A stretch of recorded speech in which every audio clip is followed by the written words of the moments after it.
दोस्तों नमस्कार। स्वागत करती हूँ आप सभी का। और कैसे हैं? पूरी उम्मीद करती हूँ कि आप सब बेहद अच्छे होंगे। पढ़ाई भी यथावत चल रही होगी।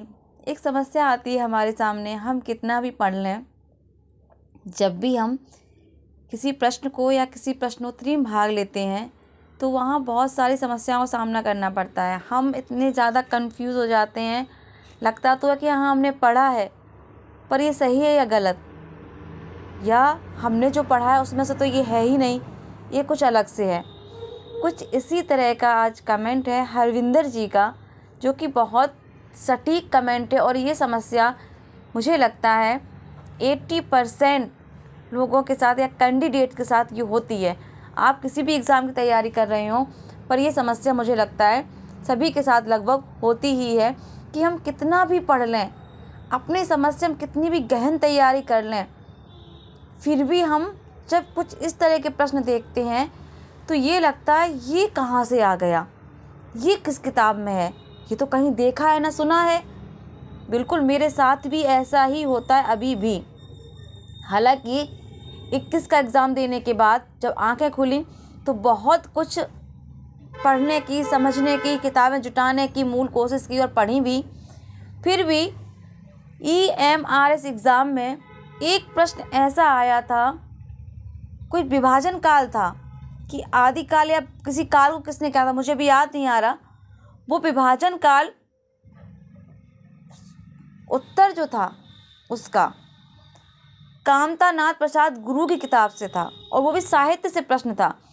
अब आप सोचिए, कामता नाथ प्रसाद गुरु तो व्याकरण के लिए जाने जाते हैं, हो सकता है मैं नाम भूल रही हूँ, लेकिन मुझे जहाँ तक यही याद है कि वो व्याकरण के लिए जाने जाते हैं। साहित्य में तो कभी उन्होंने कुछ काम किया नहीं, ऐसा हमें लगता है, लेकिन उन्होंने साहित्य का विभाजन करते कुछ कहा है, कुछ पंक्ति कही है, नाम दिया है। जब उसका आंसर देखा तो लगा कि ये किस किताब से पढ़ा जाए। तो ऐसी समस्याएं हरविंदर जी हम सभी के साथ होती हैं। बस अब करना क्या है कि ये समस्याएं क्रिएट ना हो, कन्फ्यूज़न वाली समस्याएं ना बने। तो प्रयास ये करना है कि लगातार अभ्यास करना है। अभ्यास करने के साथ जब आप कोई टॉपिक पढ़ रहे हैं, उस टॉपिक को केवल पढ़ते ही मत रहिए। मैं कई बार ये चीज़ बता चुकी हूँ, टॉपिक पढ़ने के बाद आप थोड़ा सा उस पर चिंतन और मनन कीजिए। आपने 1 लाइन, 10 लाइन, 20 लाइन पढ़ ली, या आपने एक कवि को कंप्लीट किया, एक कवि या लेखक को कंप्लीट करने के बाद यदि आप 20 मिनट, 30 मिनट, 50 मिनट, 60 मिनट पढ़ाई कर रहे हैं, तो उसमें से हमें 10 मिनट एनालाइज करने की ज़रूरत पड़ती है, यानी कि चिंतन मनन, कि हमने पढ़ा क्या था, फिर उनको कोरिलेट करना है, फिर समझना है, तब जाके दिमाग में चीज़ें कहीं ठहर पाती हैं। वो भी एक बार में नहीं, न जाने कितनी बार हमें अभ्यास करना पड़ता है, क्योंकि मस्तिष्क है और इसमें बहुत सारी बातें भरी हुई हैं। तो सिलेबस भी कोई छोटा मोटा नहीं है, इतना सारा सिलेबस, इतने सारे टॉपिक, इतनी सारी ऑथेंटिक बुक्स, क्या क्या रखें इस दिमाग में। तो दिमाग में रखने का एक अच्छा तरीका यही है, मैं तो कहूँगी एक सीक्रेट यही है, कि आप अभ्यास करते समय, पढ़ते समय केवल एक काम ज़रूर करिएगा, चिंतन मनन रखिएगा। उस चीज़ को 5 मिनट, 10 मिनट चिंतन मनन ज़रूर करिएगा। सोचिएगा कि मैंने जो भी पढ़ा था उसमें क्या क्या था, कैसे था, कब था, कैसे हो सकता है। इन चीज़ों को खुद से क्रिएट करने की कोशिश करिए, और अभ्यास तो निरंतर है ही ज़रूरी। और मैं ये कहूँगी कि किसी भी एग्ज़ाम की तैयारी के लिए 2-4 महीने काफ़ी नहीं होते हैं। यदि आप तैयारी बहुत अच्छी और गहराई तरीके से कर रहे हैं तो वहाँ आप में आत्मविश्वास अपने आप बहुत अच्छे लेवल का होगा। जहाँ आप 2-4 महीने पढ़ रहे हैं तो मुझे लगता है सिलेबस रिवीजन तो छोड़िए, पूरा कंप्लीट तक नहीं हो पाता है। तो जब आप इतने बड़े एग्ज़ाम के लिए तैयारी कर रहे हैं तो वहाँ पर एग्ज़ाम आते आते कम से कम 3 से 4 बार तो आपका सिलेबस पूरा रिवीजन हो जाना चाहिए।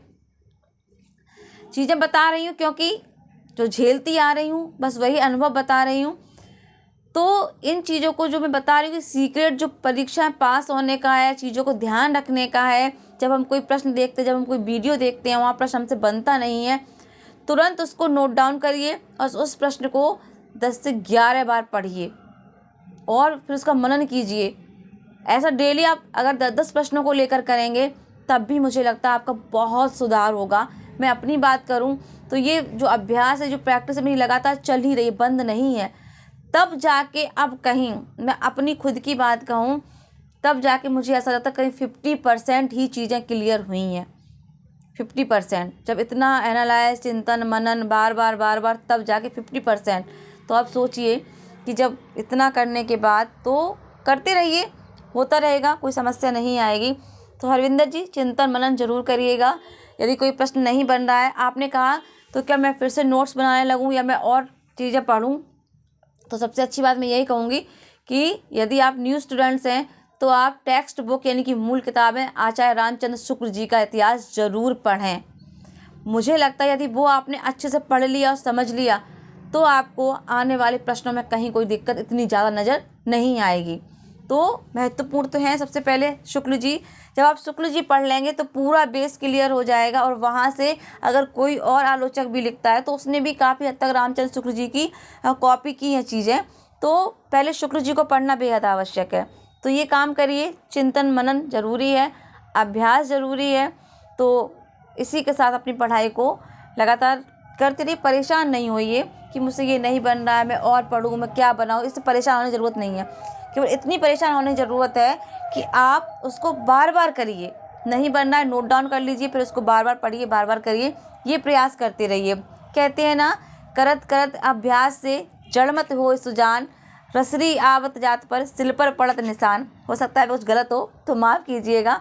मैंने ये जब मैं 2nd क्लास में थी तब मैंने ये हिंदी में लाइन्स पढ़ी थी तो याद आ गई। तो वही है कि अब करत करत अभ्यास से तो जो जड़मती बुद्धि होती है वो भी क्या होती है, सुजान, यानी कि जागरूक हो जाती, विद्वान बन जाती है। तो अभ्यास करते रहिए, ज़रूर सफलता मिलेगी। विचार अच्छा लगा हो तो वीडियो को लाइक कर दीजिए, चैनल को सब्सक्राइब कर लीजिए। अपने अनुभव शेयर करती हूँ आपके साथ, बाकी प्रयास में मैं भी हूँ। तो सकारात्मक रहिए और आत्मविश्वास बनाए रखिए। ईश्वर हम सभी को सफलता अवश्य प्रदान करेंगे। इसी के साथ वाणी को दूंगी विराम। नमस्कार, जय हिंद, जय भारत।